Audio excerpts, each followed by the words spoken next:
পঞ্চদশ ও ষোড়শ পরিচ্ছেদ হতে। পঞ্চদশ ও ষোড়শ পরিচ্ছেদের মাধ্যমে আজ আমাদের শেষ হচ্ছে দেবদাস উপন্যাসটি। আশা করছি আপনারা সকলেই মনোযোগ সহকারে শুনবেন।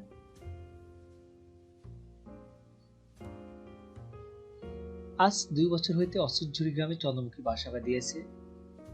ছোট নদীর তীরে একটা উঁচু জায়গায় তাহার ঝরঝরে দুখানি মাটির ঘর, পাশে এক চালা, তাহাতে কালো রঙের একটা পরিপুষ্ট গাড়ি বাঁধা থাকে। ঘর দুটির একটিতে রান্না ঘর, অপরটিতে সে শোয়। উঠান পরিষ্কার পরিচ্ছন্ন, রমা বাগদির মেয়ে রোজ নিকায় দিয়ে যায়।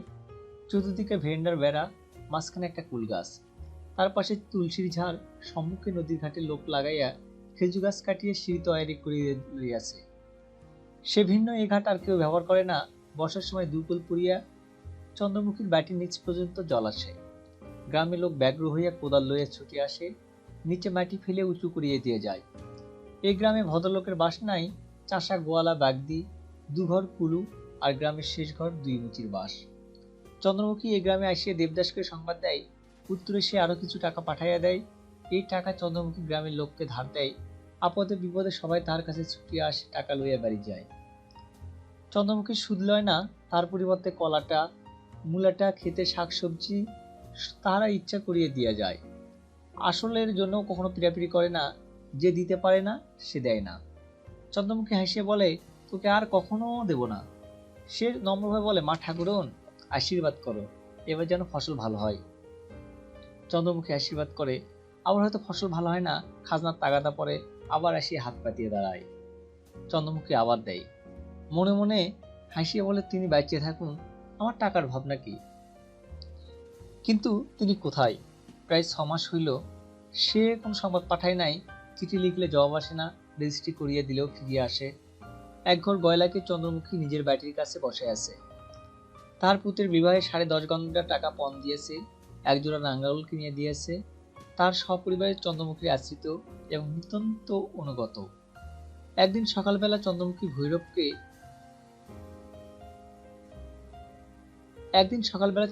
ভৈরব গয়লাকে ডাকিয়ে কহিল, ভৈরব, তালসোনাপুর এখান থেকে কতদূর জানো? ভৈরব চিন্তা করিয়া কহিল, 2টা মাঠ পার হলেই কাছারি। চন্দ্রমুখী প্রশ্ন করিল, সেখানে বুঝি জমিদার থাকেন? ভৈরব কহিল, হ্যাঁ, তিনি মুলুকের জমিদার, এ গাঁও তার। আজ 3 বছর হলো তিনি স্বর্গে গিয়েছেন। যত প্রজা 1 মাস ধরে সেখানে নতুন মন্ডা খেয়েছিল। এখন তার 2 ছেলে আছে, মস্ত বড়লোক রাজা। চন্দ্রমুখী কহিল, ভৈরব, আমাকে সেখানে নিয়ে যেতে পারো? ভৈরব বলিল, কেন পারবো না মা, যেদিন ইচ্ছা চলো। চন্দ্রমুখী উৎসুক হয়ে বলিল, তবে চলো না কেন ভৈরব, আমরা আজই যাই। ভৈরব বিস্মিত হয়ে কহিল, আজই? তারপর চন্দ্রমুখী মুখের প্রতি লক্ষ্য করে বলিল, তাহলে মা তুমি শিগগির রান্না করে নাও, আমি 2টা মুড়ি বেঁধে নিই। চন্দ্রমুখী বলিল, আমি রান্না করবো না ভৈরব, তুমি মুড়ি বেঁধে নাও। ভৈরব বাড়ি গিয়ে কিছু মুড়ি ও গুড় চাদরে বেঁধিয়ে ফেলিল। এক গাছা লাঠির হাতে লইয়া ক্ষণকাল পরে ফিরে আসিয়া বলিল, তবে চলো। কিন্তু তুমি কিছু খাবে না মা? চন্দ্রমুখী বলিল, না ভৈরব, আমার এখনো পূজা আইনিক হয়নি। যদি সময় পাই তো সেখানে গিয়ে ওসব করব। ভৈরব আগে আগে পথ দেখায় চললেও চন্দ্রমুখী বহু কষ্টে আলের উপর দিয়ে চলিতে লাগিল। অনভ্যস্ত কোমল পা দুটি ক্ষত বিক্ষত হইয়া রক্তাক্ত হইল। রৌদ্রের সমস্ত মুখ আরক্ত হইয়া উঠিল। স্নেহার কিছু হয় নাই, তবু চন্দ্রমুখী মাঠের পর মাঠ হাঁটিয়া চলিতে লাগিল। মাঠের কৃষকরা আশ্চর্য হইয়া মুখ পানে চাহিয়া রইল। চন্দ্রমুখীর পরিধানে একখানা লাল পেরে কাপড়, হাতে 2 গাছা বালা, মাথার কপালের উপর পর্যন্ত 8 ঘোমটা, সমস্ত দেহ একখানা মোটা বিছানার চাদরে আবৃত। সূর্যদেবের অস্ত যাইতে এখনো অধিক বিল নাই। সে সময় 2 জনেই গ্রামে আসিয়া উপস্থিত হইল। চন্দ্রমুখী ঈষৎ হাসিয়া কহিল, ভৈরব, তোমার 2টো মাঠ এতক্ষণে শেষ হলো? ভৈরব পরিহাসটা বুঝিতে না পারিয়া সরলভাবে বলিল, মা ঠাকুরন, এইবার এসেছি, কিন্তু তোমার এই সুখী শরীরে আজকে আর ফিরে যেতে পারবে? চন্দ্রমুখী মনে মনে বলিল, আজ কেন, কালও বোধ করি এই পথে আর হাঁটতে পারবো না। প্রকাশ্যে কহিল, ভৈরব, গাড়ি পাওয়া যায় না? ভৈরব বলিল, যাই কি গরুর গাড়ি ঠিক করব? গাড়ি ঠিক করতে আদেশ করে চন্দ্রমুখী জমিদার বাড়ি প্রবেশ করিল। ভৈরব গাড়ির বন্দোবস্ত অন্যদিকে গেল। অন্দরের উপরে বারান্দায় বড় বউ, আজকাল জমিদার গৃহিণী, বসিয়েছিলেন। একজন দাসী সেইখানে চন্দ্রমুখীকে এক একজন দাসী সেখানে চন্দ্রমুখীকে লইয়া উপস্থিত করিল। উভয়ে উভয়ে নিরীক্ষণ করিল। চন্দ্রমুখী নমস্কার করিল। বড়বধূ দেহে অলঙ্কার ধরে না, চোখের কোণ দিয়া অহংকার ফাটিয়া পড়িতেছে। ঠোঁট দুটো ও দাঁতগুলো পান ও মিশিতে প্রায় কালো হইয়া গিয়েছে। একদিকের গাল উঁচু, বোধহয় দোক্তার পানে ভরা আছে। এমন টান করিয়া চুল বাঁধা যে খোপাটা মাথাটা ডগায় উঠিয়াছে। দুকানে ছোট বড় 20-30টা বাকরি। নাকের একদিকে নাকচাবি, অপরদিকে মস্ত বড় ফুটা। বোধ হয় শাশুড়ির আমলে তাহাতে নথ পরা হইত। চন্দ্রমুখী দেখিল বড় বউয়ের বেশ মোটা সোটা মাজা ঘষা দেহ, বর্ণ বেশ শ্যাম, বেশ ভাষা চোখ, গোল ধরনের মুখ, পরনের কালো পেরে শাড়ি, গায়ে একটা দামি জামা। সেটা দেখে চন্দ্রমুখীর ঘৃণা বোধ হইল। আর বড় বউ দেখিলেন চন্দ্রমুখীর বয়স হইল, শরীরের রূপ ধরে না। এই দুজনে বোধ করি সমবয়সী, কিন্তু বড় বউ মনে মনে তাহা স্বীকার করিলেন না। এই গ্রামে পার্বতী ভিন্ন অতখানি রূপ তিনি আর কাহারও দেখেন নাই। আশ্চর্য হইয়া জিজ্ঞাসা করিলেন, তুমি কি এগা? চন্দ্রমুখী কহিল, আমি আপনারই একজন প্রজা, কিছু খাজনা বাকি পড়েছে, তাই দিতে এসেছি। বড় বউ মনে মনে খুশি হয়ে বললেন, তাই এখানে কেন? কাছারি বাড়ি যাও না। চন্দ্রমুখী মৃদু হাসিয়া কহিল, মা, আমরা দুঃখী মানুষ, সব খাজনা তো দিতে পারি নে। শুনেছি আপনার বড় দয়া, তাই আপনার কাছে এসেছি, দয়া করে কিছু মাফ করে দেন।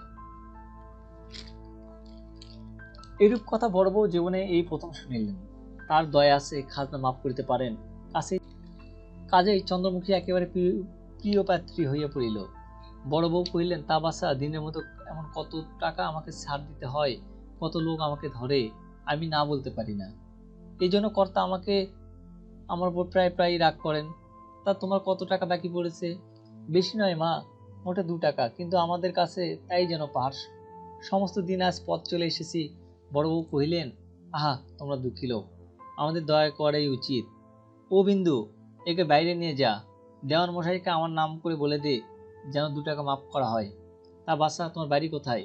চন্দ্রমুখী বলল, আপনার রাজত্বে ওই অসৎ ঝুড়ি গায়ে। আচ্ছা মা, কর্তারা এখন 2 শরিক না? বড় বউ বললেন, পোড়া কপাল, ছোট শরিক আর কি আছে? 2 দিন পরে আমারই সব হবে। চন্দ্রমুখী উদ্বিগ্ন হইয়া জিজ্ঞাসা করিল, কেন মা? ছোট বাবুর বুঝি ধার কর্জা? বড় বউ ঈষৎ হাসিয়া কহিলেন, আমার কাছে সব বাধা, ঠাকুরপো একেবারে বয়ে গেছে। কলকাতায় মদ বেশাই নিয়েই পড়ে আছে, কত টাকা উড়িয়ে দিলে তার কি আর আদিঅন্ত আছে? চন্দ্রমুখী মুখ শুকাইল, একটু থামিয়া জিজ্ঞাসা করিল, আমার ছোট বাবু কি তাহলে বাড়িও আসেন না? বড় বউ বললেন, আসবেন না কেন? যখন টাকার দরকার হয় আসে, ধার করে, বিষয় দেয়, চলে যায়। এই মাস 2 হলো এসে 12,000 টাকা নিয়ে গেছে। বাজবাড়া আকারও নাই, গাময় কুৎসিত রোগ জন্মেছে। C C. চন্দ্রমুখী শিউরিয়া উঠিল, বলির মুখে জিজ্ঞাসা করিল, তিনি কলকাতার কোথায় থাকেন? বড় বউ কপালে একটা করঘাত করিয়া হাসি মুখে বললেন, পোড়া দশা, তা কি কেউ জানতে, বা তা কি কেউ জানে? কোথায় কোন হোটেলে খায়, যার তার বাড়িতে পড়ে থাকে, সেই জানে, আর জম জানে। চন্দ্রমুখী সহসা দাঁড়াইয়া উঠিয়া বলল, আমি যাই। বড় বউ একটু আশ্চর্য হয়ে কহিল, যাবে? ওরে ও বিন্দু। চন্দ্রমুখী বাধা দিয়ে বলিল, থাক মা, আমি আপনি কাছারিতে যেতে পারবো। বলিয়া ধীরে ধীরে চলিয়া গেল। বাটির বাহির হইয়া দেখিল ভৈরব অপেক্ষা করিয়া আছে, গো শকট প্রস্তুত। সেই রাতে চন্দ্রমুখী বাটি ফিরে আসিল। সকালবেলা ভৈরবকে আবার ডাকিয়া কহিল, ভৈরব, আমি আজ কলকাতায় যাব, তুমি তো যেতে পারবে না, তাই তোমার ছেলেকে সঙ্গে নেব, কি বলো? তোমার ইচ্ছে, কিন্তু কলকাতায় কেন মা? বিশেষ কোনো কাজ আছে কি? হ্যাঁ ভৈরব, বিশেষ কাজ আছে। আবার কবে আসবে মা? সে কথা বলতে পারি না ভৈরব, হয়তো শীঘ্রই ফিরে আসবো, হয়তো বা দেরি হবে। আর যদি না আসি, এসব ঘরবাড়ি তোমার রইলে। প্রথমে ভৈরব অবাক হইল, তারপর তার 2 চোখ জলে ভরিয়া গেল। হইল, ও কি কথা, তুমি না এলে এ গায়ের লোক যে কেউ বাঁচবে না। চন্দ্রমুখী সজল চোখে মৃদু হাসিয়া বলিল, সে কি ভৈরব, আমি 2 বছর হলো এখানে এসেছি, তার পূর্বে কি তোমরা বেঁচতেছিলে না? ইহার উত্তর ভৈরব দিতে পারিল না, কিন্তু চন্দ্রমুখী অন্তরে সমস্তই বুঝিল। ভৈরবের ছেলে ক্যাবলা শুধু সঙ্গে যাইবে। গাড়িতে আবশ্যক দ্রব্যাদি বোঝাই করিয়া উঠিবার সময় পাড়ার মেয়ে মানুষ সবাই দেখিতে আসিল। দেখিয়া কাঁদিতে লাগিল। চন্দ্রমুখী নিজের চোখেও জল ধরে না। ছাই কলিকাতা, দেবদাসের জন্য না হইলে কলকাতার রানীগিরি পাইবার জন্য চন্দ্রমুখী এত ভালোবাসা তুচ্ছ করে যাইতে পারিত না। পরের দিন সে ক্ষেত্রমণির বাড়িতে আসিয়া উপস্থিত হইল। তার পূর্বের বাসাতে এখন অনেক লোক আসিয়াছে। ক্ষেত্রমণি অবাক হইয়া গেল। দিদি যে, কোথায় ছিল এতদিন? চন্দ্রমুখী সত্য গোপন করে বলিল, এলাহাবাদে ছিলাম। ক্ষেত্রমণি ভালো করিয়া নজর দিয়া তার সর্বাঙ্গ নিরীক্ষণ করিয়া কহিল, তোমার গহনাগাটি কি হলো দিদি? চন্দ্রমুখী হাসিয়া সংক্ষেপে বলিল, সব আছে। সেই দিন মুদির সহিত দেখা করিয়া কহিল, দয়াল, কত টাকা আমি পাবো? দয়াল বিপদে পড়িল, তা বাসা প্রায় 60-70 টাকা হবে। আজ না হোক 2 দিন পরে দেব। তোমাকে কিছুই দিতে হবে না যদি আমার কিছু কাজ করে দাও। কি কাজ? 2 দিন খাটতে হবে এই মাত্র। আমাদের পাড়ায় একটা বাড়ি ভাড়া করবে বুঝলে? দয়াল হাসিয়ে বলল, বুঝেছি বাসা। ভালো বাড়ি, বেশ ভালো বিছানা, বালিশ, চাদর, আলো, ছবি, 2টো চেয়ার, একটা টেবিল, বুঝলে? দয়াল মাথা নাড়িল। আর শীত চিরুনি, রং করা 2 জোড়া কাপড়, গায়ে জামা আর ভালো গিল্টির গয়না কোথায় পাওয়া যায় জানো? দয়াল মধ্যে ঠিকানা বলিয়ে দিল। চন্দ্রমুখী কহিল, তবে তাও এক সেট ভালো দেখে কিনতে হবে। আমি সঙ্গে গিয়ে পছন্দ করে নেব। তারপর হাসিয়ে কহিল, আমাদের যা চাই জানো তো, সব। একজন ঝিও ঠিক করতে হবে। দয়াল কহিল, কবে চাই বাসা? যত শীঘ্র হয়, 2-3 দিনের মধ্যে হলে ভালো হয়। বলে চন্দ্রমুখী তাহার হাতে 100 টাকার নোট দিয়ে কহিল, ভালো জিনিসপত্র নিয়েও সস্তা করো না। তৃতীয় দিবসে সে নতুন বাড়িতে চলিয়া গেল। সমস্ত দিন ধরিয়া কেবলরামকে সঙ্গে লইয়া মনের মতো করিয়া ঘর সাজাইল এবং সন্ধ্যার পূর্বে আপনি সাজিতে বসিল। সাবান দিয়া মুখ ধুইতে তাহাতে পাউডার দিল, আলতা পরিয়া পান খাইয়া অষ্টরঞ্জিত করিল। তাহার পর সর্বাঙ্গে গহনা পরিয়া, জামা আঁটিয়া, রং করা কাপড় পরিল। বহুদিন পর চুল বাঁধিয়া আবার টিপ পরিল। আয়নার মুখে দেখিয়া মনে মনে হাসিয়া বলিল, ওরা অদৃষ্টে আর কি আছে। পাড়াগাঁয়ের ছেলে ক্যাবলারাম সহসা এই অভিনব সাজসজ্জা, পোশাক পরিচ্ছেদ দেখে ভীত হইয়া কহিল, দিদি, এ কি? চন্দ্রমুখী হাসিয়া বলিল, কেবল, আজ আমার বর আসবে। কেবলরাম বিস্ময় চাহিয়া রহিল। সন্ধ্যার পর ক্ষেত্রমণি বাড়িতে আসিল। দিদি, এ আবার কি? চন্দ্রমুখী মুখ টিপে হাসিয়ে বলিল, এসব চাই তো আবার। ক্ষেত্রমণি কিছুক্ষণ চাহিয়া থাকে কহিল, দিদি, বয়স যত বাড়ছে রূপও তো তত বাড়ছে। সে চলিয়া গেল। চন্দ্রমুখী বহুদিন পূর্বের মতো আবার জানালার পাশে উপবেশন করিল। নির্নিমেষ চোখে রাস্তার পানে চাহিয়া রইল। এই তার কাজ, এই করিতে সে আসিয়াছে। যতদিন এখানে থাকবে ততদিন ইহাই করিবে। নতুন লোক কেউ হয়তো আসতে চায়, দাঁত ঠেলাঠেলি করে। কেবলরাম মুখস্থর মতো ভিতর থেকে বলে, এখানে নয়। পুরাতন পরিচিত কেউ বা আসিতে উপস্থিত হয়। চন্দ্রমুখী বসায় হাসিয়া কথা কয়ে, আবার কথায় কথায় দেবদাসের কথা জিজ্ঞাসা করে, তারা বলিতে পারে না। অমনি বিদায় করিয়া দেয়। রাত্রি অধিক হইলে নিজে বাহির হইয়া পড়ে। পাড়ায় পাড়ায় দ্বারে দ্বারে ঘুরিয়া বেড়ায়। অলক্ষ্যে দ্বার হতে কান পাতিয়ে কথাবার্তা শুনিতে চায়। নানা লোক নানা কথা বলে, যাহা শুনিতে চায় কিন্তু তাহা শোনা যায় না। কেউ বা মুখ ঢাকে ঈশ্বর মুখের কাছে আসিয়া উপস্থিত হইয়া স্পর্শ করিবার জন্য হাত বাড়ায় শস্যব্যস্ত। চন্দ্রমুখী সরিয়া যায়। দুপুরবেলা পুরাতন পরিচিত সঙ্গিনীদের বাড়ি বেড়াইতে যায়। কথায় কথায় প্রশ্ন করে, কেউ দেবদাসকে জানো? তাহারা জিজ্ঞাসা করে, কে দেবদাস? চন্দ্রমুখী উৎসুক হয়ে পরিচয় দিতে থাকে। গৌরবর্ণ, মাথায় কোকড়া চুল, কপালের বাঁ দিকে একটা কাটা দাগ, অজস্র টাকা খরচ করে। কেউ চেনো কি? কেউ সন্ধান দিতে পারে না। হতাশ বিষণ্ণ মুখে চন্দ্রমুখী বাড়ি ফিরিয়া যায়। গভীর রাত্রি পর্যন্ত জাগিয়া রাস্তার পানে চাহিয়া থাকে। ঘুম পাইলে বিরক্ত হয়। মনে মনে বলে, এই কি তোমার ঘুমাইবার সময়? কমে 1 মাস অতীত হইল। কেবলরাম ব্যস্ত হয়ে উঠিল। চন্দ্রমুখী নিজেরও সন্দেহ হইতে লাগিল, বুঝি সে এখানেও নাই। তবু আশায় ভর করিয়া দেবতার চরণে কায়ে মনে প্রার্থনা করিয়া দিনের পর দিন অতিবাহিত করিতে লাগিল। কলকাতায় আসিবার প্রায় 1.5 মাস গত হইয়াছে। আজ রাতে তার অদৃষ্ট প্রসন্ন হইল। রাত্রি তখন 11টা। হতাশ মনে বাড়ি ফিরিতেছিল। দেখিতে পাইল পথের ধারে একটা ঘরের সম্মুখে একজন আপনার মনে কি যেন বলিতেছে। চন্দ্রমুখী বুকের মতো ধরাস করিয়া উঠিল। এই কণ্ঠস্বর যে পরিচিত। কোটি কোটি লোকের মধ্যেও চন্দ্রমুখী যে স্বর বুঝিতে পারিত। স্থানটা একটু অন্ধকার, তাহাতে আবার লোকটা অত্যন্ত মাতাল হয়ে উপরে পড়িয়া আছে। চন্দ্রমুখী নিকট গিয়া হাত দিল। তুমি কে গা, এমন করে পড়ে আসো? লোকটা সুর করে বলল, শুনছই মনের মানুষ কই, যদি পাই কানু হেন স্বামী। চন্দ্রমুখীর আর সন্দেহ নাই। ডাকিল, দেবদাস। দেবদাস সে ভাই বলল, এখানে পড়ে কেন? ঘরে যাবে? না, বেশ আছি। একটু মদ খাবে? খাবো বলিয়া সে চন্দ্রমুখীর গলা জড়াইয়া ধরিয়া কইল, এমন বন্ধু কে বাবা তুমি? চন্দ্রমুখীর চোখ দিয়ে জল পড়িতে লাগিল। তখন বহু পরিশ্রমে টুলিয়ে টুলিয়ে তাহার গলা ধরিয়া কোনো ক্রমে উঠিয়া দাঁড়াইয়া কিছুক্ষণ মুখ পানে চাহিয়া বলিল, বাহ, এই যে খাসা জিনিস। চন্দ্রমুখীর কান্নায় হাসি মিশিল, কইল, হাঁ, বেশ জিনিস। এখন আপাতত আমার কাঁধে ভর দিয়ে একটু এগিয়ে চলো, একটা গাড়ি চাই তো। তা চাই বই কি। পথে আসিতে আসিতে দেবদাস জড়িত কণ্ঠে কইল, সুন্দরী, আমাকে চেনো তুমি? চন্দ্রমুখী কইল, চিনি। দেবদাস গাহিয়া উঠিল, অন্য লোকে ভুয়া দেয়, ভাগ্যে আমি চিনি তাহার পর। গাড়িতে বসিয়ে চন্দ্রমুখী কাঁধে ভর দিয়া বাটি আসিয়া উপস্থিত হইল। দ্বারের নিকট দাঁড়াইয়া পকেটে হাত দিয়া কইল, সুন্দরী, কুড়িয়ে তো আনলে, কিন্তু পকেটে যে কিছুই নেই। চন্দ্রমুখী নীরবে তার হাত ধরিয়া টানিয়া আনিয়া একবারে বিছানায় শুয়াইয়া দিয়া কহিল, ঘুমো। দেবদাস তেমনি জড়িত কণ্ঠে কহিল, কিছু মতলব আছে নাকি? এই যে বললাম পকেট খালি, কিছু আশা নেই, বুঝলে রূপসী? রূপসী তা বুঝিয়াছিল, কহিল, কাল দিও। দেবদাস বলিল, এতটা বিশ্বস্ত ভালো নয়, কি চাও খুলে বলো দেখি। চন্দ্রমুখী কহিল, কাল শুনো, বলিয়া পাশের ঘরে ফেলিয়া চলিয়া গেল। চন্দ্রমুখী কহিল, কাল শুনো, বলিয়া পাশের ঘরে চলিয়া গেল। দেবদাস যখন ঘুম ভাঙিল তখন বেলা হইয়াছিল, ঘরে কেউ ছিল না। চন্দ্রমুখী স্নান করিয়া নিচে রান্নার উদ্যোগ করিতেছে। দেবদাস চাইয়া দেখিল, এই ঘরে কখনো যেন আসে নাই। একটি জিনিসও চিনিতে পারিল না, তার গত রাত্রির কথাই মনে পড়িল না। স্মরণ হইল কার একটা আন্তরিক সেবা, কে যেন বড় স্নেহ করিয়া টানিয়া আনিয়া ঘুম পাড়াইয়া দিয়েছিল। এই সময় চন্দ্রমুখী ঘরে প্রবেশ করিল।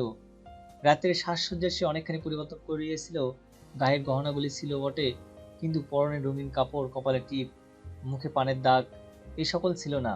নিতান্তই একখানি সাদাসিধে কাপড় পরিয়া ঘরে ঢুকিয়াছিল। দেবদাস মুখ পানে চাহিয়া হাসিয়া উঠিল, কোথা থেকে কাল আমাকে ডাকাতি করে আনলে? চন্দ্রমুখী বলল, ডাকাতি করিনি, পথ থেকে শুধু কুড়িয়ে এনেছিলাম।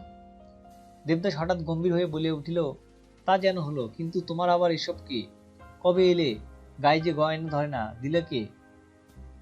চন্দ্রমুখী দেবদাসের মুখের প্রতি তীব্র দৃষ্টিপাত করিয়া বলিল, আবার? দেবদাস হাসিয়া কহিল, না না, তা নয়, একটা তামাশা করতেও দোষ কি? এলে কবে? চন্দ্রমুখী বলিল, 1.5 মাস হলো। দেবদাস মনে মনে কি যে হিসাব করিল, পরে কহিল, আমার বাড়ি যখন গিয়েছিলে তারপরে এসেছ? চন্দ্রমুখী বিস্মিত হইয়া কহিল, তোমাদের বাড়ি গিয়েছিলাম কি করে জানলে? দেবদাস কহিল, তুমি যাওয়ার পরে আমি গিয়েছিলাম। একজন দাসী যে তোমাকে বউ ঠাকুরের কাছে নিয়ে গিয়েছিল তার কাছে শুনতে পাই, কাল অসহ্যরি গা থেকে একজন স্ত্রীলোক এসেছিল, সে ভারী সুন্দরী। আর কি বুঝতে বাকি থাকে, কিন্তু এত গয়না আবার গড়লে কেন? চন্দ্রমুখী বলল, গড়াইনি, এসব গিল্টির গয়না, কলকাতায় এসে কিনেছি।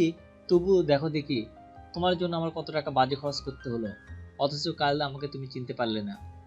দেবদাস হাসিয়া উঠিল, বইল, একেবারে চিনতে পারিনি, কিন্তু যত্নটি চিনেছিলাম। অনেকবার মনে হয়েছিল, আমার চন্দ্রমুখী ছাড়া এত যত্ন কার। আনন্দে চন্দ্রমুখী কাঁদিতে সাধ হইল, কিছুক্ষণ চুপ করে থেকে কইল, দেবদাস, আমাকে আর তত ঘৃণা করো না। না। দেবদাস জবাব দিল, না, বরং ভালোবাসি। দুর্বেলা স্নান করিবার সময় চন্দ্রমুখী দেখিল, দেবদাসের পেটে একখণ্ড ফানেল বাঁধা আছে। ভয় পাইয়া বলিল, ও কি, ফানেল বেঁধেছ কেন? দেবদাস বলিল, পেটে একটু ব্যথা বোধ করি, কিন্তু অমন করছো কেন? চন্দ্রমুখী কপালে হাত করিয়া কহিল, সর্বনাশ করিনি তো? লিভার ব্যথা হয়নি তো? চন্দ্রমুখী কপালে করাঘাত করিয়া কহিল, সর্বনাশ করনি তো? লিভার ব্যথা হয়নি তো? দেবদাস হাসিয়া কহিল, চন্দ্রমুখী, বোধহয় তাই হয়েছে। সেদিন ডাক্তার এসে বহুক্ষণ পরীক্ষা করিয়া ঠিকই আশঙ্কাই করিয়া গেলেন।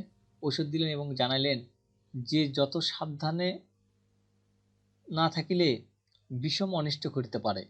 অর্থ উভয়ই বুঝিল। বাসের সংবাদ দিয়ে ধর্মদাসকে আনা হইল, চিকিৎসার জন্য ব্যাংক থেকে টাকা আনা হইল।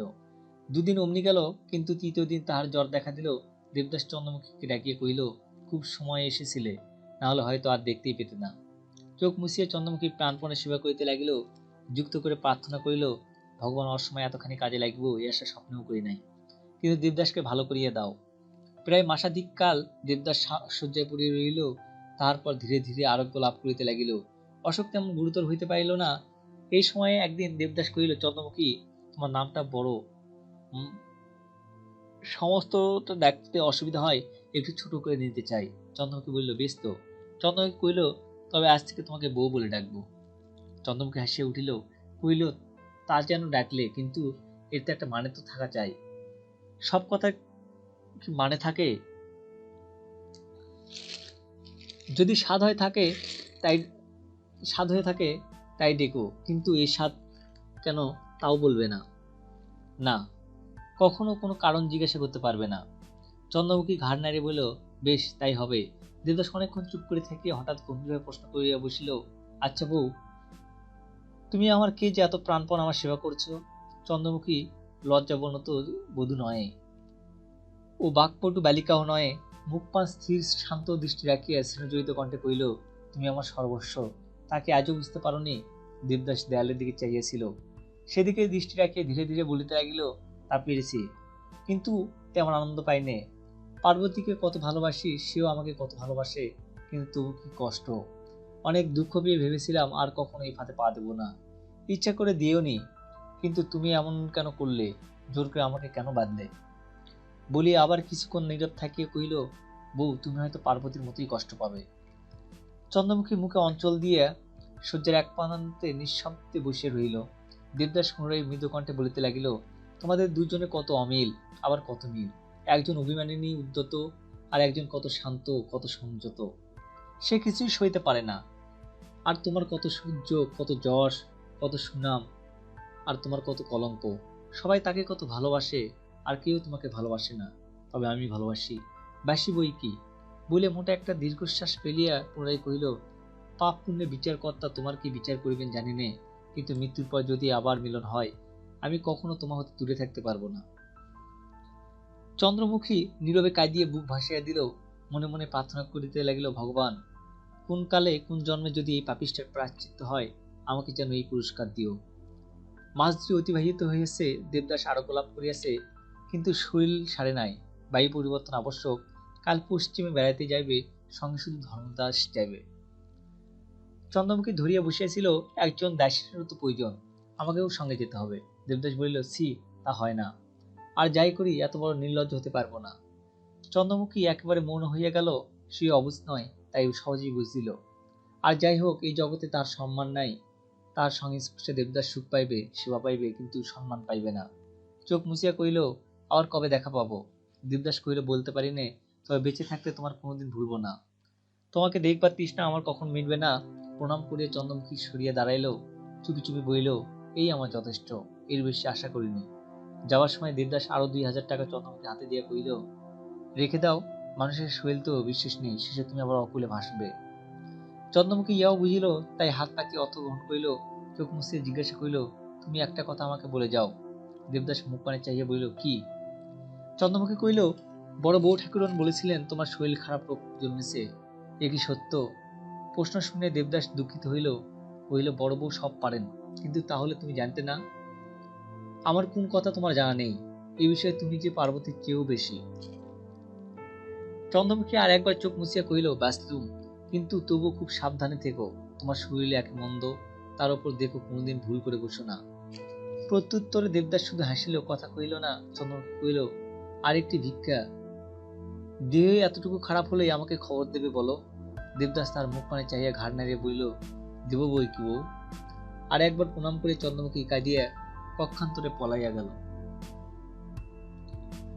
দেবদাস ষোড়শ পরিচ্ছেদ।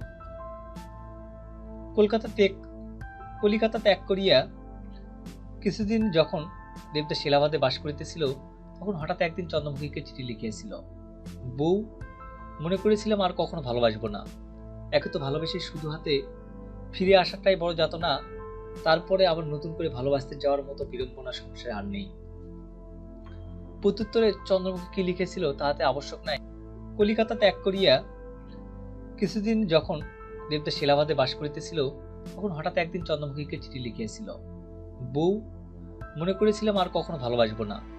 একে তো ভালোবেসে শুধু হাতে ফিরে আসাটাই বড় যাতনা, তারপরে আবার নতুন করে ভালোবাসতে যাওয়ার মতো বিড়ম্বনা সংসারে আর নেই।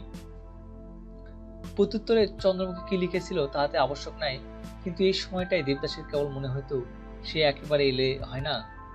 পরক্ষণে সভয় ভাবিত, না না, কাজ নেই।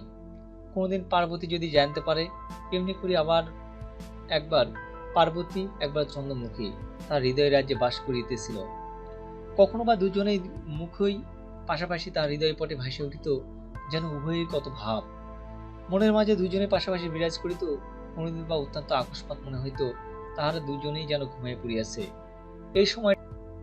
এই সময়টাই মনটা তাহার এমনি অন্তঃসার শূন্য হয়ে পড়িত যে শুধু একটা নির্জীব অতৃপ্তি তাহার মনের মধ্যে মিথ্যা প্রতিধ্বনির মতো ঘুরে বেড়াইত। তারপর দেবদাস লাহোরে চলিয়া গেল। এখানে চুনিলাল কাজ করিতেছিল, সন্ধান পাইয়া দেখা করিতে আসিল। বহুদিন পর দেবদাস সুরে স্পর্শ করিল চন্দ্রমুখীকে, মনে পড়ে সে নিষেধ করিয়া দিয়েছিল।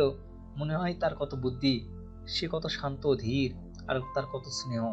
পার্বতী এখন ঘুমিয়ে পড়িয়াছিল, শুধু নির্বাণোন্মুখ দীপশিখার মতো কখনো কখনো জ্বলিয়া জ্বলিয়া উঠিত, কিন্তু এখানকার জলবায়ু তার সইল না।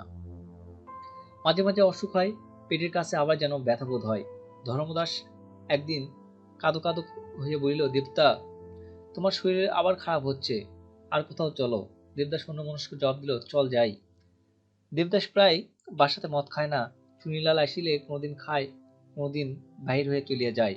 রাত্রি শেষে বাড়ি ফিরে আসে, কোনো রাত্রি বা একেবারেই আসে না। আজ 2-3 দিন হইতে আর দেখা নাই। কাঁদিয়া ধর্মদাস অন্ন জল স্পর্শ করিল না। তৃতীয় দেবদাস জল লইয়া বাড়ি ফিরে আসিল। শয্যা হইল, আর উঠিতে পারিল না। 3-4 জন ডাক্তার আসিয়া চিকিৎসা করিতে লাগিল। ধর্মদাস কহিল, দেবতা, কাশিতে মাকে খবর দিই। দেবদাস তাড়াতাড়ি বাধা দিয়ে কহিল, সিসি, মাকে কি এই মুখ দেখাতে পারি? ধর্মদাস প্রতিবাদ করিল, রোগশোক সকলেরই আছে, কিন্তু তাই বলে কি এত বড় বিপদ মাকে লুকানো যায়? তোমার কোনো লজ্জা নেই? দেবতা, কাশিতে চলো। দেবদাস মুখ ফিরিয়া কহিল, না ধর্মদাস, এই সময় তার কাছে যেতে পারবো না। ভালোই হয় তারপরে।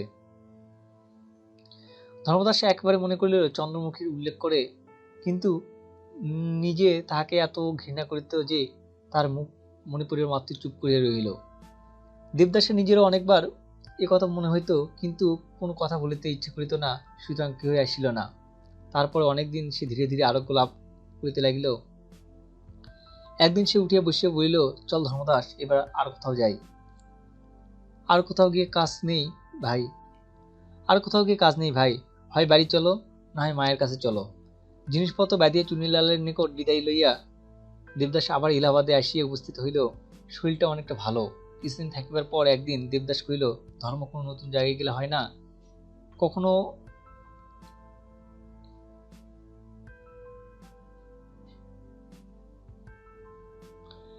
কখনো বোঝাই দেখিনি, যাবে? আগ্রহ করিয়া অনিচ্ছা সত্ত্বেও ধর্মদাস মত দিল। সময়টা জ্যৈষ্ঠ মাস, বই শহর তেমন গরম নয়। এখানে আসিয়া দেবদাস অনেকটা সারিয়া উঠিল। ধর্মদাস জিজ্ঞাসা করিল, এখন বাড়ি গেলে হয় না? দেবদাস কহিল, না, বেশ আছি, আমি এখানে আরো কিছুদিন থাকবো।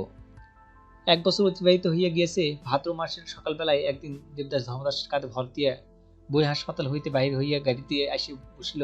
ধর্মদাস কহিল, দেবতা, আমি বলি, মায়ের কাছে যাওয়া ভালো। দেবদাসের 2 চক্ষু জলে ভরিয়া গেল। আজ কয়দিন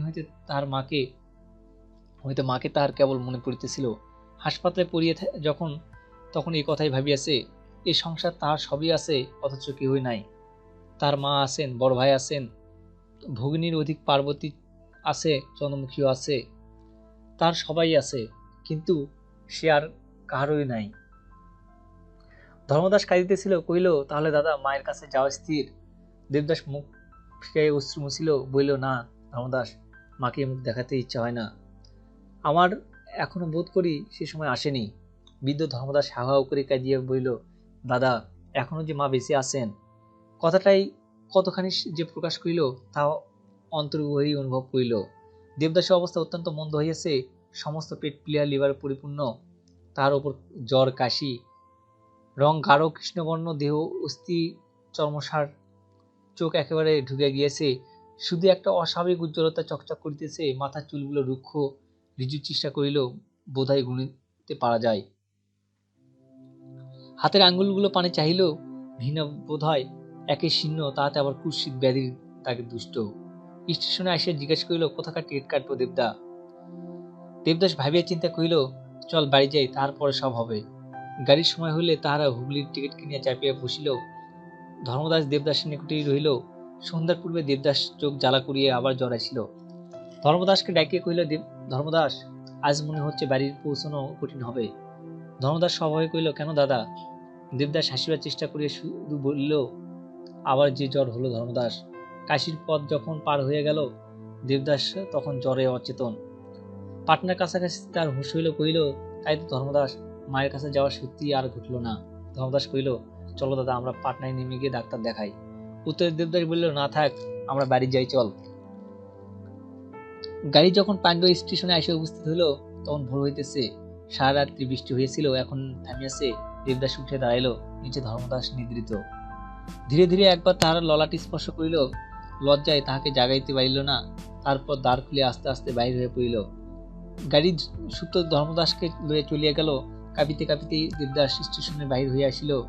একজন ঘোড়ার গাড়ির গাড়োয়ানকে ডাকে বলিল, বাপু, হাতিপুরে নিয়ে যেতে পারবে? সে একবার মুখ পানে চাইল, একবার গাড়ির ওদিকে চাইল, তারপর কইল, না বাবু, রাস্তা ভালো নয়, ঘোড়ার গাড়ি এ বর্ষায় ওখানে যেতে পারবে না। দেবদাস উদ্বিগ্ন হয়ে প্রশ্ন করিল, কাল কি পাওয়া যায়? গাড়োয়ান বলিল, না। আশঙ্কায় দেবদাস বসে পড়িল, তবে কি যাওয়া হবে না? তার মুখের ওপর তার অন্তিম অবস্থা গাঢ় মুদ্রিত ছিল। অন্ধেও তা পড়িতে পারিত। গাড়োয়ান আদ্র হয়ে কহিল, বাবু, একটা গরুর গাড়ি ঠিক করে দেবো? দেবদাস জিজ্ঞাসা করিল, কতক্ষণে পৌঁছাবে? গাড়োয়ান বলিল, পথ ভালো নয় বাবু, বোধ হয় 2 দিন লেগে যাবে। দেবদাস মনে মনে হিসাব করিতে লাগিল, 2 দিন বাঁচবো তো, কিন্তু পার্বতীর কাছে যাইতেই হবে। তার অনেক দিনের অনেক মিথ্যা কথা, অনেক মিথ্যা আচরণ স্মরণ হইল, কিন্তু শেষ দিনে এই প্রতিশ্রুতি সত্য করিতেই হইবে। যেমন করিয়াই হোক, একবার তাহাকে শেষ দেখা দিতেই হবে।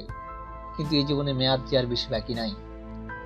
সেই যে বড় ভয়ের কথা। দেবদাস গরু গাড়িতে যখন উঠিয়া বসিল, তখন জনের কথা মনে করিয়া তাহার চোখ ফাটিয়া জল আসিয়া পড়িল। আর একখানি স্নেহকমল মুখ আজ জীবনের শেষক্ষণে নিরতিশয় পবিত্র হইয়া দেখা দিল সে মুখ চন্দ্রমুখীর। যাহাকে পাপিষ্টা বলিয়া সে চিরদিন ঘৃণা করিয়াছে, আজ তাহাকেই জননীর পাশে সগৌরবে ফুটিয়া উঠিতে দেখিয়া তার চোখ দিয়ে ঝরঝর করে জল ঝরিতে লাগিল। এই জীবন আর দেখা হইবে না, হয়তো বহুদিন পর্যন্ত সে খবরও পাইবে না, তবু পার্বতীর কাছে যাইতে হবে। দেবদাস শপথ করিয়াছিল, আর একবার দেখা দেবেই। আজ এই প্রতিজ্ঞা তাহাকে পূর্ণ করতেই হইবে। পথ ভালো নয়, বর্ষার জল কোথাও পথের মাঝে জমিয়া আছে, কোথাও বা পথ ভাঙ্গিয়া গিয়াছে। কাদায় সমস্ত রাস্তা পরিপূর্ণ। গরুর গাড়ি হটর হটর করিয়া চলিল। কোথাও নামিয়ে চাকা ঠেলিতে হইল, কোথাও গরু দুটোকে নির্দয় রূপে প্রহার করিতে হইল। যেমন করিয়াই হোক এই 16 ক্রোশ পথ অতিক্রম করিতেই হইবে। হু করিয়া ঠান্ডা বাতাস বইতেছিল। আজও তাহার সন্ধ্যার পর প্রবল জ্বর দেখা দিল। সে সভয়ে প্রশ্ন করিল, গাড়োয়ান, আর কত পথ? গাড়োয়ান জবাব দিল, এখনো 8-10 ক্রোশ আছে বাবু। শিগগির নিয়ে চলো বাপু, তোমাকে অনেক টাকা বকশিস দেবো। পকেটে একখানে 100 টাকা নোট ছিল, তাহা দেখা করিল, 100 টাকা দেবো, নিয়ে চলো। তারপর কেমন করিয়া কোথা দিয়ে সমস্ত রাত্রি গেল দেবদাস জানিতেও পারিল না। অসার অচেতন সকালে সজ্ঞান হইয়া কইল, ওরে, আর কত পথ? এ কি ফুরবে না? গাড়োয়ান কইল, আর 6 কোষ। দেবদাস দীর্ঘ নিঃশ্বাস ফেলিয়া কইল, একটু শীঘ্রই চল বাপু, আর যে সময় নেই। গাড়োয়ান বুঝিতে পারিল না, কিন্তু নতুন উৎসাহে গরু ঠেঙাইয়া গালিগালাজ করিয়া চলিল। প্রাণপণে গাড়ি চলিতেছে, ভেতরে দেবদাস ছটফট করিতেছে। কেবল মনে হইতেছে, দেখা হবে তো, পৌঁছবে তো। দুপুরবেলা গাড়ি থামাইয়া গাড়োয়ান গরুকে খাবার দিয়ে নিজে আহার করিয়া আবার উঠে বসিল। কহিল, বাবু, তুমি খাবে না কিছু? না বাপু, তবে বড় তেষ্টা পেয়েছে, একটু জল দিতে পারো? সে পথে পার্শ্বস্থ পুষ্করিণী হইতে জল আনিয়া দিল। আজ সন্ধ্যার পরে জ্বরের সঙ্গে দেবদাস নাকের ভিতর হইতে সরসর করিয়া ফোঁটা ফোঁটা রক্ত ঝরিতে লাগিল। সে প্রাণপণে নাক চাপিয়ে ধরিল। তারপর বোধ হইল দাঁতের পাশ দিয়েও রক্ত বাইর হইতেছে। নিঃশ্বাস প্রশ্বাস যেন টান ধরিয়াছে। হাঁপাইতে হাঁপাইতে কহিল, আর কত? গাড়োয়ান কহিল, 2 কোষ। রাত 10টা নাগাদ পৌঁছবে। দেবদাস বহু কষ্টে মুখ তুলিয়া পথের পানে চাহিয়া দেখিল, ভগবান। গাড়োয়ান প্রশ্ন করিল, বাবু, অমন করছেন কেন? দেবদাস সে কথা জবাব দিতে পারিল না। গাড়ি চলিতে লাগিল, কিন্তু 10টার সময় না পৌঁছিয়া প্রায় 12টায় গাড়ি হাতিপোতায় জমিদার বাড়ি 10টার সময় না পৌঁছিয়া প্রায় 12টার গাড়ি হাতিপোতার জমিদার বাবুর বাড়ির সম্মুখ বাদান অসত্য তোলায় আসিয়া উপস্থিত হইল। গাড়োয়ান ডাকিয়া কহিল, বাবু, নেমে এসো। কোনো উত্তর নেই। আবার ডাকিল, তবু উত্তর নাই। তখন সে ভয়ে পাইয়া প্রদীপ মুখের কাছে আনিয়া, বাবু, ঘুমালে কি? দেবদাস চাইয়া আছে, ঠোঁট নাড়িয়া কি বইল, কিন্তু শব্দ হইল না। গারোয়ান আবার ডাকিল, ও বাপু। দেবদাস হাত তুলিতে চাহিল, কিন্তু হাত উঠিল না। শুধু তাহার চোখের কোণে বহিয়া দু ফোঁটা জল গড়াইয়া পড়িল। গারোয়ান তখন বুদ্ধি খাটাইয়া অসুতোতলে বাঁধানো বেদিটার উপর খড় পাতিয়া শয্যার রচনা করিল। তারপর বহু কষ্টে দেবদাসকে তুলিয়া আনিয়া তাহার উপর শয়ন করিয়া দিল। বাহিরে আর কেউ নাই। জমিদার বাড়িতে নিস্তব্ধ নির্লিপ্ত। দেবদাস বহু ক্লেশে পকেট হইতে 100 টাকার নোটটা বাহির করিয়া দিল। লণ্ঠনের আলোকে গারোয়ান দেখিল বাবু তাহার পানে চাইয়া আছে, কিন্তু কথা কইতে পারিতেছে না। সেই অবস্থাটা অনুমান করিয়া নোট লইয়া চাদরে বাঁধিয়া রাখিল। শাল দিয়া দেবদাসের মুখ পর্যন্ত আবৃত। সম্মুখে লণ্ঠন জ্বলিতেছে। নতুন বন্ধু পায়ের কাছে বসিয়া ভাবতেছে। ভোর হইল। সকালবেলা জমিদার বাড়ি হইতে লোক বাহির হইল। এক আশ্চর্য দৃশ্য। গাছতলায় একজন লোক মরিতেছে। ভদ্রলোক, গায়ে শাল, পায়ে চকচকে জুতো, হাতে আংটি। একে একে অনেক লোক জমা হইল। ক্রমে ভুবনবাবুর কানে কথা গেল। তিনি ডাক্তার আনিতে বলিয়া নিজে উপস্থিত হইলেন। দেবদাস সকালের পানে চাহিয়া দেখিল, কিন্তু তার কণ্ঠরোধ হইয়াছিল, একটা কথা বলিতে পারিল না। শুধু চোখ দিয়ে জল গড়াইয়া পড়িতেছিল। গারোয়ান যতদূর জানে বলিল, কিন্তু তাহাতে সুবিধা হইল না। ডাক্তার আসিয়া কহিল, শ্বাস উঠেছে, এখনই মরবে। সকলেই কহিল, আহা। উপরে বসিয়া পার্বতী এই কাহিনী শুনিয়া বলিল, আহা। কে একজন দয়া করিয়া মুখে এক ফোঁটা জল দিয়ে গেল। দেবদাস তাহার পানে করুণা দৃষ্টিতে চাহিয়া দেখিল, তারপর চক্ষু মুজিল। আরো কিছুক্ষণ বাঁচিয়েছিল, তারপর সব ফুরাইল। এখন কেউ দাহ করবে, কে ছুটবে, কি জাত ইত্যাদি লইয়া তর্ক উঠিল। ভুবনবাবু নিকটস্থ পুলিশ স্টেশনে সংবাদ দিলেন। ইন্সপেক্টর আসিয়া তদন্ত করিয়া লাগিল। পিলালিভারের মৃত্যু। নাকে মুখের রক্তের দাগ। পকেট হইতে দুখানা পত্র বাহির হইল। একখানা তাল সোনাপুরের দিশদাস মুখুজ্জে বইয়ের দেবদাসকে লিখিতেছে, টাকা পাঠানো এখন সম্ভব নয়। আর একটা কাশীর হরিমতি দেবী উক্ত দেবদাসকে মুখুজ্জিকে লিখিতেছে, কেমন আছো। বইয়ের দেবদাসকে লিখিতেছে, টাকা পাঠানো এখন সম্ভব নয়। আর একটা কাশীর হরিমতি দেবী উক্ত দেবদাসকে মুখুজ্জিকে লিখিতেছে, কেমন আছো। বাঁ হাতে উল্কি দিয়ে ইংরেজি অক্ষরে নামের অধ্যাক্ষর লেখা আছে। ইন্সপেক্টর বাবু তদন্ত করিয়া কইলেন, হ্যাঁ, লোকটা দেবদাস বটে। হাতে নীল পাথরের দেওয়া আংটির দাম আন্দাজ করিয়া 150, গায়ে একজোড়া শালের দাম আন্দাজ 200, জামা কাপড় ইত্যাদি সমস্ত লিখিয়া লইলেন। চৌধুরী মহাশয় ও মহেন্দ্র উভয়ই উপস্থিত ছিলেন। তালসোনাপুর গ্রামের নাম শুনে মহেন্দ্র কহিল, ছোটমার বাপের বাড়ির লোক। তিনি দেখলে। চৌধুরী মহাশয় তারা দিলেন, সে কি এখনো মরা শনাক্ত করতে আসবে নাকি। দারোগাবাবু সহসে কহিলেন, পাগল আর কি। ব্রাহ্মণের মৃতদেহ হইলে পাড়া গায়ের কেউ স্পর্শ করতে চাইল না। কাজেই চণ্ডাল আসিয়া বাঁধিয়া লইয়া গেল। তারপরে কোন শুষ্ক পুষ্করিণীর তটে অর্ধদগ্ধ করিয়া ফেলিয়া দিল কাক শকুনের উপরে। আসিয়া বসিল।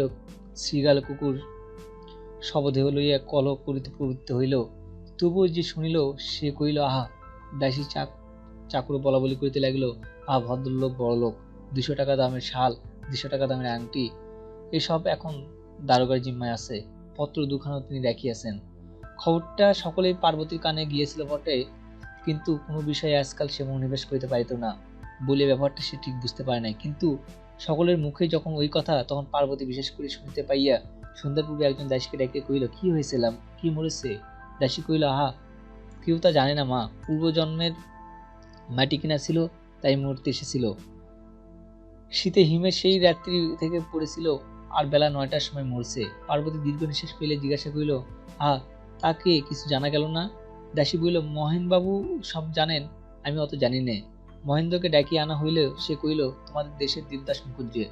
পার্বতী মহেন্দ্র অত্যন্ত নিকটে আসিয়া সরিয়া সে তীব্র দৃষ্টিপাত করিয়া জিজ্ঞাসা করিল, কে, দেবদাদা? কেমন করে জানলে? পকেটে দুখানা চিঠি ছিল, একখানা দেবদাস মুখুজ্জে লিখেছেন।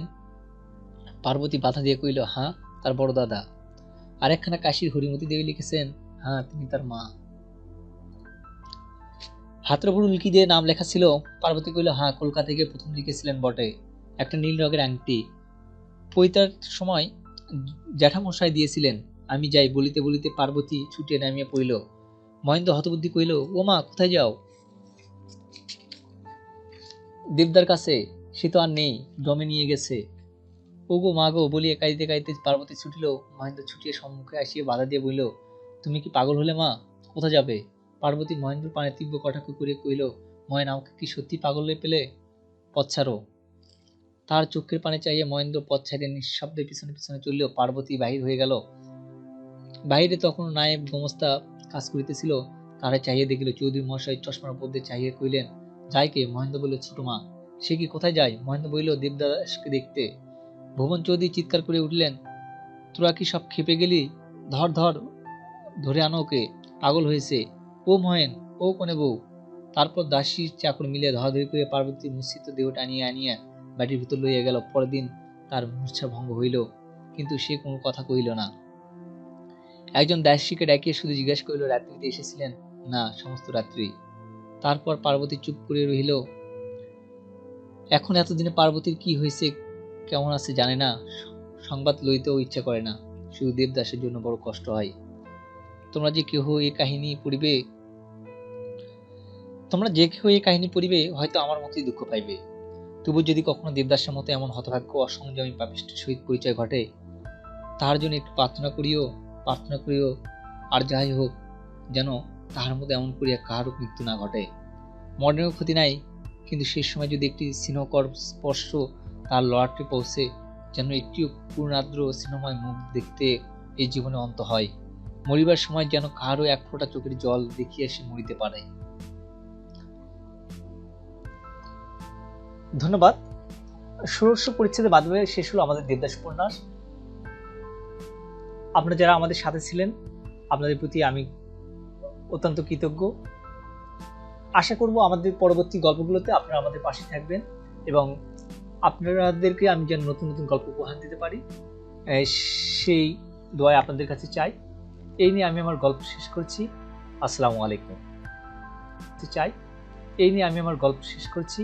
আসসালামু আলাইকুম।